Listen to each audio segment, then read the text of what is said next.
Hello दोस्तों, नमस्कार। स्वागत है आपका अपने यूट्यूब चैनल सावन सीटेट एकेडमी में। दोस्तों, आज हम पढ़ने वाले हैं हिस्ट्री में नए चैप्टर को, जो कि है प्लासी का युद्ध। दोस्तों, ये प्लासी का युद्ध जो है ये बहुत ही महत्वपूर्ण प्रश्नों को लेकर आता है। इसको लेकर जो है स्टूडेंट में जो है क्वेश्चन बना ही रहता है कि हम प्लासी के युद्ध को कैसे सॉल्व करें। तो दोस्तों, एक छोटा सा नोट्स मैं दे रहा हूँ जो कि आपके जो है प्रश्नों का उत्तर दे देगा। चलिए दोस्तों, जानते हैं प्लासी का युद्ध कब हुआ था। तो 23 जून 1757 में जो है प्लासी का युद्ध हुआ था।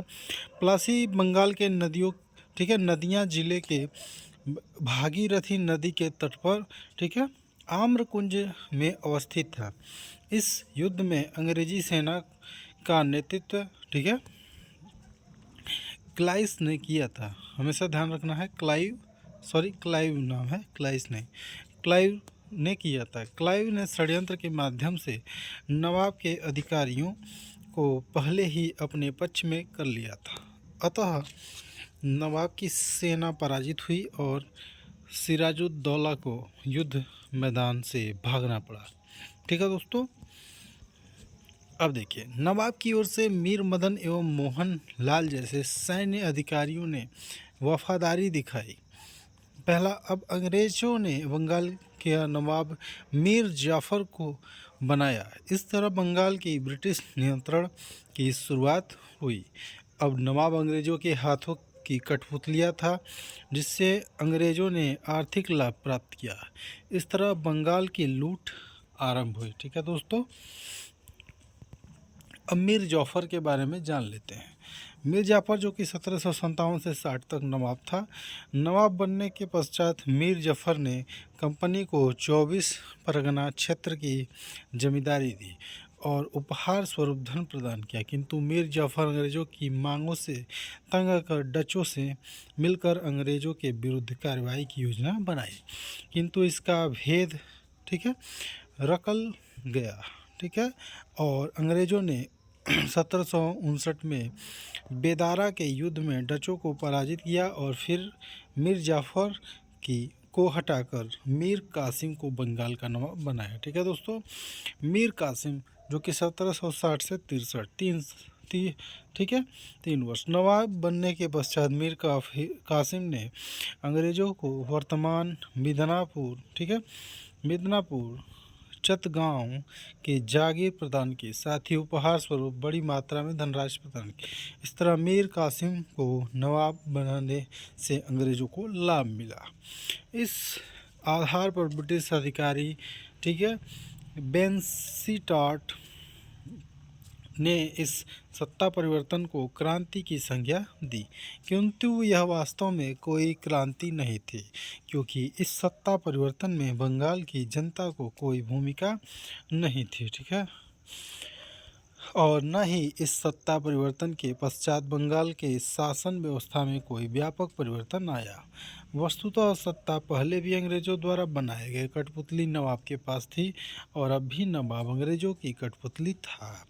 इस दृष्टि से भी क्रांति नहीं कहा जा सकता, क्योंकि मीर कासिम से अंग्रेज़ों के आर्थिक हितों को चोट पहुंची। वस्तुतः मीर कासिम ने यूरोपीय पद्धति से अपनी सेना को प्रशिक्षण किया तथा अंग्रेज़ों द्वारा किए जा रहे निःशुल्क व्यापार के अधिकार पत्र, ठीक है, दस्तक पास के दुरुपयोग को रोकने के लिए राज्य से चुंगी ही समाप्त कर दी। अंततः इस मुद्दे पर अंग्रेज़ों का मीर कासिम से संघर्ष हुआ। ठीक है, अब देखिए, निष्कर्षतः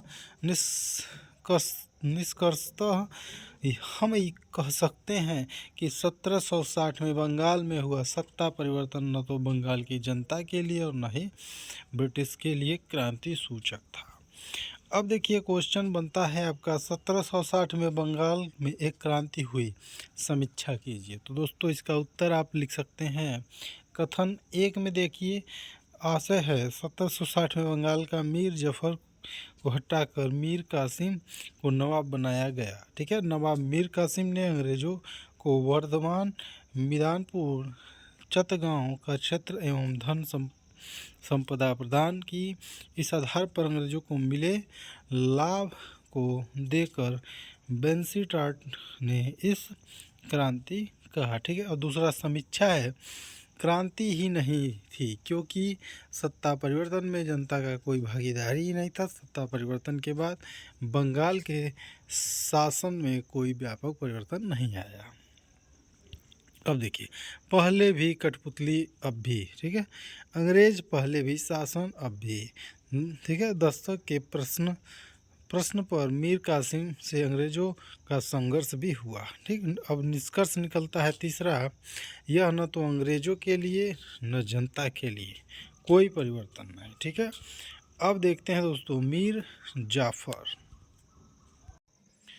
1763 से 65 तक, ठीक। मीर जाफ़र के समय बक्सर का युद्ध हुआ। इस युद्ध में अंग्रेज़ों का नेतृत्व हेक्टर मुनरो कर रहा था, तो दूसरी तरफ अवध का नवाब शुजाउद्दौला, ठीक है, मुग़ल सम्राट शाह आलम द्वितीय, बंगाल का अपदस्थ नवाब मीर कासिम शामिल थे।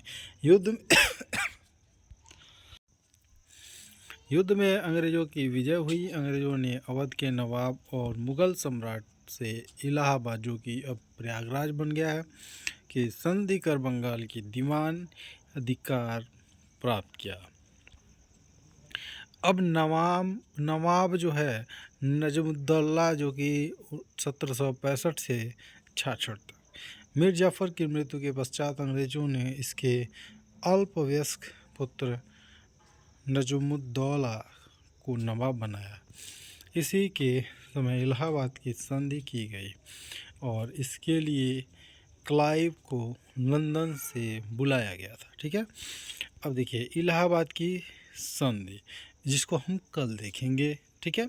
तो दोस्तों, अगर आपको वीडियो पसंद आता है तो हमारे चैनल को लाइक और सब्सक्राइब जरूर करें, और दोस्तों आप अपने फ्रेंड सर्कल में शेयर करें। चलिए मिलते हैं अगले वीडियो में, तब तक के लिए जय हिंद दोस्तों।